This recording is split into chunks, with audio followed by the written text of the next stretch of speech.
ಮಸ್ಕಿ ಭಾರತೀಯ ಜನತಾ ಪಾರ್ಟಿ ಯುವ ಮೋರ್ಚಾ ಮಸ್ಕಿ ಮಂಡಲದ ವತಿಯಿಂದ ಪ್ರತಿಭಾ ಪುರಸ್ಕಾರ.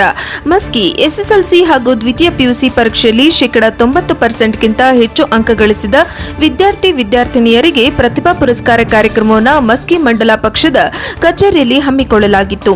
ಕಾರ್ಯಕ್ರಮದ ಅಧ್ಯಕ್ಷತೆಯನ್ನು ಮಸ್ಕಿ ಮಂಡಲ ಅಧ್ಯಕ್ಷರಾದ ಶರಣಯ್ಯ ಸೊಪ್ಪಿಮಠ ವಹಿಸಿಕೊಂಡಿದ್ದರು ಹಾಗೂ ಮುಖ್ಯ ಅತಿಥಿಗಳಾಗಿ ಮಾಜಿ ಶಾಸಕರಾದ ಸನ್ಮಾನ್ಯ ಶ್ರೀ ಪ್ರತಾಪ್ ಗೌಡ ಪಾಟೀಲ್ಜಿ ಅವರು, ಮಸ್ಕಿ ಮಂಡಲ ಯುವ ಮೋರ್ಚಾ ಅಧ್ಯಕ್ಷರಾದ ಚನ್ನಬಸವ ದೇಸಾಯಿ, ಪುರಸಭೆ ಅಧ್ಯಕ್ಷರಾದ ಸುರೇಶ್ ಅರಸೂರು, ಪಕ್ಷದ ಮುಖಂಡರುಗಳಾದ Siddanna Hoovinabavi, doctor BH Divatar, Pampanna Gundalli, SSLC ಹಾಗೂ ಪಿಯುಸಿ ವಿದ್ಯಾರ್ಥಿನಿಯರು ಹಾಗೂ ಪಾಲಕರು, ಪಕ್ಷದ ಪದಾಧಿಕಾರಿಗಳು, ಕಾರ್ಯಕರ್ತರು ಕಾರ್ಯಕ್ರಮದಲ್ಲಿ ಭಾಗವಹಿಸಿದ್ದರು. ವಿದ್ಯಾರ್ಥಿ ಜೀವನದಲ್ಲಿ ಉತ್ತಮ ಫಲಿತಾಂಶ ಬಂದಿರುವುದಕ್ಕೆ ತುಂಬಾ ಖುಷಿ ತಂದಿದೆ. ಇದೇ ರೀತಿ ತಮ್ಮ ಮುಂದಿನ ವಿದ್ಯಾಭ್ಯಾಸದಲ್ಲಿ ಇನ್ನೂ ಹೆಚ್ಚು ಅಂಕ ಪಡೆದು ಸಮಾಜದಲ್ಲಿ ಒಳ್ಳೆಯ ಹೆಸರು ತರಲಿ, ತಂದೆ ತಾಯಿಗೆ ಗುರುವಿಗೆ ಕೀರ್ತಿ ತರಲೆಂದು ಶುಭ ಹಾರೈಸಿದರು. ವರದಿ ವಿರೂಪಾಕ್ಷಯ್ಯ ಸ್ವಾಮಿ ಸಾಲಿಮಠ, ಅಂತರಗಂಗೆ, ಪ್ರಜಾಪವ ಟಿವಿ, ಮಸ್ಕಿ.